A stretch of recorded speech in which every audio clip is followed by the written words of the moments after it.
Ja, že gor v štartu sem v prvi operaciji, ko sem obrnil čoln, sem mu zadel v podne, tam je zelo nizka voda. Tako da se mi je tam malo za ritem za veslaju zmešali in pol v bistvu sem se malo lovil naslednje dvoje vrata, pol v četrtih smo zelo direktno linijo.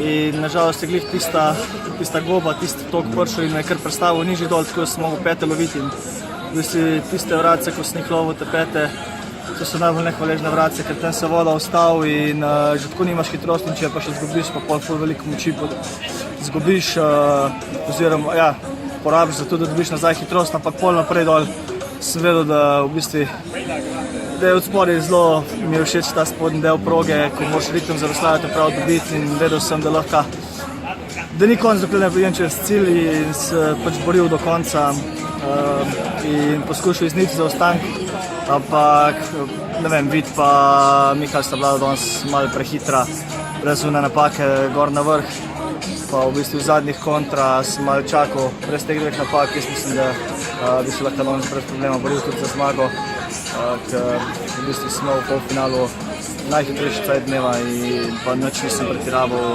brez enih posebnosti sem čolnje tekel. Ampak dobro, pač po premoru me veseli, da sem že prvo tekel točno stopničke in da vidim, da prav delam in da se napravi pot v svetovno prvenstvo. Ravno to. Jaz sem že kar pogrešil. Pač ne glede na to, stopničke so stopničke, v taki skrčeni konkurenci je že v finale priti težko, ampak ne vem, jaz sem vesel vsaki stopničk. Pač malo sem razočaran zaradi tega, ker sem naredil napake in so me to stale višje uvrstitve, ampak stopničke so le stopničke in v bistvu je to ponovno še ena sezona, ko sem se vsaj enkrat zavihtel na stopničke in jaz upam, da ne bo to zadnjič letos.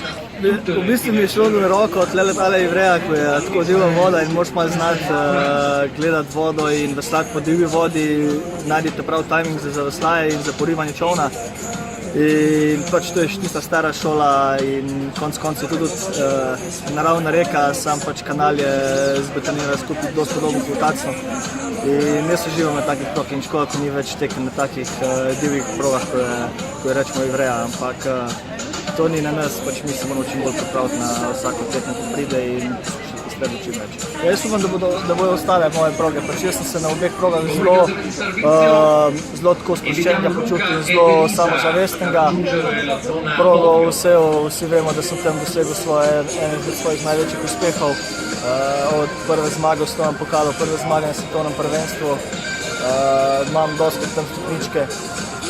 V poju pa tako 50-50, imam izkupič, dvakrat sem zmagal, dvakrat sem imel čisto podrto furo, tako da pač tam je tako, ali bo super, ali bo pa totalno urit.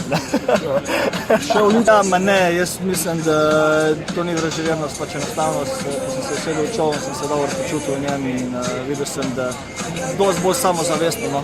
Pač tisti čoln, ko sem ga prvi del sezone doslov, je mečken več volumna na zadnjem delu repa in bolj trdo, no, tako da ne vem, jaz bolj postaviš tazga mehkega veslanja in to praviš veslan z en let starim čolnom ali pa veslo, ker pa da se pač lomim v mnogih stvarih. Ne vem, zakaj bi zdaj razkriral, če sem se čutil na en čolnik dober. Že tudi, da ga nisem uporabil od lanskega finala svetovnega pokala v Tacnu, je bil v bistvu boks noter stranjen in je čoln čisto redel.